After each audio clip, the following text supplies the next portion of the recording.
तब्येतीकडे लक्ष देणे हा नवीन वर्षाचा अनेकांचा संकल्प असतो. कारण अचानक कधीतरी अस्वस्थ वाटायला लागतं, घाम यायला लागतो. मग डॉक्टर सांगतात की बीपी आणि शुगर काठावर आहे. मग ही पाहुणे कलावंत मंडळी देहामध्ये कायमचीच ग्रीन कार्ड घेऊन स्थायिक होऊ नयेत म्हणून अनेकांची मग धडपड सुरू होते. मग डॉक्टरांच्या चर्चेनुसार कळतं की आहार, विश्रांती आणि व्यायाम याला भयंकर महत्व आहे. तर तुम्ही सहज शतायुषी व्हाल. आता हे ऐकल्यावर अनेक जण म्हणतात, करायचं काय ते शतायुषी होऊन? इथे 140 कोटींची लोकसंख्या, आपला कशाला भार त्याच्यावर? नकोच. असा काहीतरी उदात्त विचार त्यांच्या मनात येतो. पण तरी सुद्धा काळजी घ्यायची म्हणून मग आहाराविषयी विचार करायला लागतात. आणि मग लक्षात येतं, सकाळी आपण भरभर ब्रेकफास्ट करतो कारण आपल्याला नोकरी व्यवसायाच्या ठिकाणी जायचं असतं. दुपारी जेव्हा वेळेत लंच घ्यावा त्याच वेळेला नेमका साहेब मीटिंगला बोलवत असल्यामुळे त्यावेळा पाळणं काही जणांना अवघड होऊन बसतं.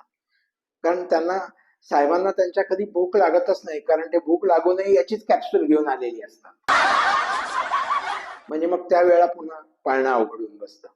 आणि मग दिवसभरचा ताणतणाव, एवढा स्ट्रेस सहन केल्यावर जेव्हा रात्री घरी आलं जातं तेव्हा मग आठवड्यातून 2-3 वेळा तरी पिझ्झा, बर्गर, पास्ता, कच्ची दाबेली, वडापाव अशी अत्यंत पौष्टिक आणि सात्विक आहाराची थाळी आपल्या पुढ्यात येते आणि आपण ती प्राशन करतो. मग शुद्ध पाण्याची खात्री नसल्यामुळे त्यावर कोल्ड्रिंक्स, शीतपेय ती पण घेतली जातात. आता पुढे मग काळाच्या ओघात ही शीतपेय जेव्हा शीतयुद्ध पुकारतात तेव्हाच त्याचे तोटे हळूहळू लक्षात यायला लागतात. त्यामुळे आहाराविषयी फारच जागरूकता पाळणं हे अवघड होऊन बसतं, कारण सवय. आता मग यानंतर काय? विश्रांती. ती कधी घ्यायची असते? कारण म्हणे लवकर झोपायचं आणि लवकर भल्या पाठी उठायचं. बरं, अनेक लोकांची ब्राह्ममुहूर्तावर झोपावं फार छान वाटतं. अशी काहीतरी समजूत असल्यामुळे ते रात्री, उत्तर रात्री कधीतरी 12-12:30, 1ला झोपतात. कारण WhatsApp chatting, email box, Facebook, Insta यांना ते व्हिजिट करावं लागतं. ती राष्ट्रीय जबाबदारी आपल्या सगळ्यांवर. त्यामुळे मग ते पाहून झोपायचं. मग ती पुरेशी नीट झोप येत नाही. पण काही लोक या बाबतीत इतकी भाग्यवान असतात, त्यांना पडल्या पडल्या पटकन झोप लागते. ते तर अशी मंडळी जाग येण्यासाठी गोळ्या घेतात म्हणे.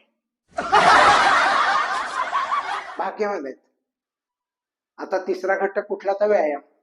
आता काही डॉक्टरांच्या मते जिम चांगलं, काहींच्या मते सूर्यनमस्कार चांगले, काहींच्या मते जोर बैठका चांगल्या, काहींच्या मते पोहणं चांगलं, काही डॉक्टरांच्या मते सायकलिंग आवश्यक आहे, काहींच्या मते पळणं चांगलं. व्यायामापासून दूर या अर्थाने नव्हे.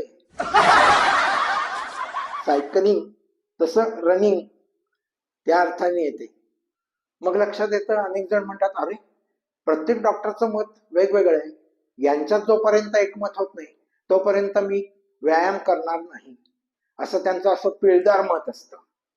त्यामुळे ते व्यायामाविषयी जरा काही जण निवांत असतात. त्यांचं म्हणणं असतं, तब्येतीत जगू रे, काय एवढं त्याच्यात.